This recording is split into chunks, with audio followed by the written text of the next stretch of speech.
Negara Kesatuan Republik Indonesia merupakan pilar bangsa Indonesia yang sudah merupakan harga mati. NKRI adalah tujuan dan sekaligus sarana mencapai tujuan nasional yang lebih luas, sebagaimana amanat pembukaan UUD 1945.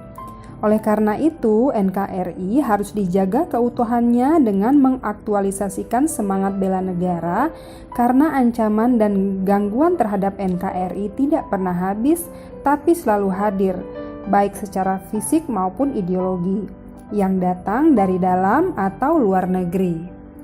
Kita akan mempelajari bela negara dalam konteks Negara Kesatuan Republik Indonesia.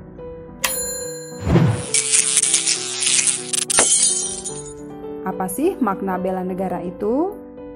Tapi sebelum itu kita akan mengetahui lebih lanjut pengertian negara, bangsa, dan tanah air. Negara adalah organisasi manusia atau kumpulan manusia yang berada di bawah suatu pemerintahan yang sah.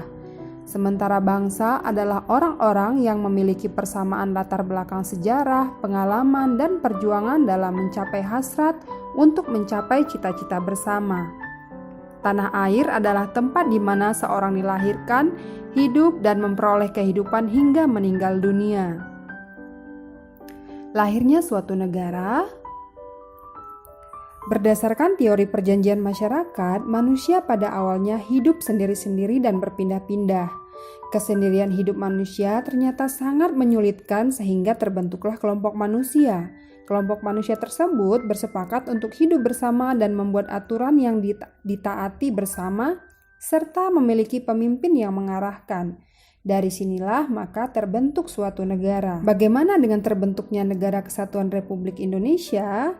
Negara Kesatuan Republik Indonesia yang merdeka pada tanggal 17 Agustus 1945 sebenarnya sudah ada sejak zaman sebelum penjajahan.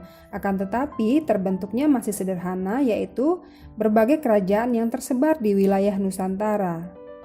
Fungsi negara yang pertama adalah fungsi keamanan dan ketertiban. Yang kedua, kesejahteraan dan kemakmuran.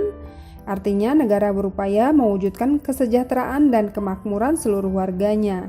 Yang ketiga, fungsi pertahanan. Negara berupaya mempertahankan keutuhan wilayahnya. Dan yang keempat, fungsi keadilan. Artinya negara berupaya mewujudkan keadilan bagi seluruh warganya. Sementara tujuan berdirinya negara yang pertama menciptakan kekuasaan negara secara demokratis, mencapai perdamaian dunia, menjamin hak dan kebebasan manusia, mewujudkan keadilan sosial, dan mencapai kesejahteraan bersama. Tujuan negara Indonesia terdapat dalam pembukaan UUD 1945 alinea keempat. Unsur-unsur negara terdiri dari rakyat, wilayah, pemerintahan yang sah dan berdaulat, dan pengakuan dari negara lain. Rakyat, yakni semua orang yang ada di wilayah suatu negara, meliputi penduduk dan bukan penduduk. Penduduk terdiri atas warga negara dan bukan warga negara. Sedangkan wilayah, yakni tempat tinggal rakyat dan penyelenggara pemerintah, wilayah suatu negara meliputi darat, laut, dan udara. Daratan, wilayah daratan suatu negara, batas-batasnya ditentukan melalui perjanjian dengan negara tetangga. Lautan, yakni yang pertama batas laut teritorial, 12 mil laut dari garis pantai. Batas zona bersebelahan, 12 mil laut dari garis luar laut teritorial. Batas zona ekonomi eksklusif atau ZEE, 200 mil laut dari garis pantai.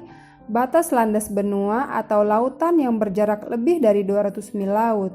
Sedangkan batas landas kontinen, yakni daratan di bawah permukaan air laut teritorial sedalam 200 meter. Batas laut pedalaman, laut atau selat yang menghubungkan pulau dalam suatu wilayah negara. Udara, yakni wilayah udara berada di atas wilayah suatu negara. Ekstrateritorial, yakni yang pertama tempat di mana suatu kapal yang berbendera suatu negara di laut terbuka dan tempat bekerja perwakilan negara. Luas wilayah Indonesia sendiri yakni 5.193.252 km persegi. Pemerintah yang sah dan berdaulat meliputi kedaulatan ke dalam dan keluar. Berikutnya pengakuan dari negara lain, yakni secara de facto dan secara de jure. De facto adalah pengakuan berdasarkan kenyataan bagi negara baru yang telah memiliki unsur konstitutif. Sedangkan de jure adalah pengakuan terhadap suatu negara baru yang sesuai dengan hukum internasional. Hakikat bela negara ini sendiri, yang pertama, sikap dan perilaku warga negara yang dijiwai oleh kecintaannya kepada NKRI yang berdasarkan Pancasila dan UUD 1945 dalam menjamin kelangsungan hidup bangsa dan negara. Bentuk bela negara sendiri dapat diwujudkan dalam bentuk pendidikan kewarganegaraan, pelatihan dasar kemiliteran secara wajib, pengabdian sesuai profesi, pengabdian sebagai prajurit TNI. Perundang-undangan yang mengatur bela negara itu sendiri, yang pertama, UUD 1945 pasal 30 ayat 1, 2, 3, 4, dan 5. Kemudian Undang-Undang Nomor 2 Tahun 2002 tentang Polri. Lalu Undang-Undang Nomor 3 Tahun 2002 tentang Pertahanan Negara. Undang-Undang Nomor 34 Tahun 2004 tentang Tentara Nasional Indonesia. Sebagai pelajar, bagaimana sih caramu membela negara Indonesia? Nah, tuliskan di kolom komentar ya. Oke, demikian tadi pembahasan mengenai bela negara dalam konteks NKRI. Saya Fitriani, terima kasih.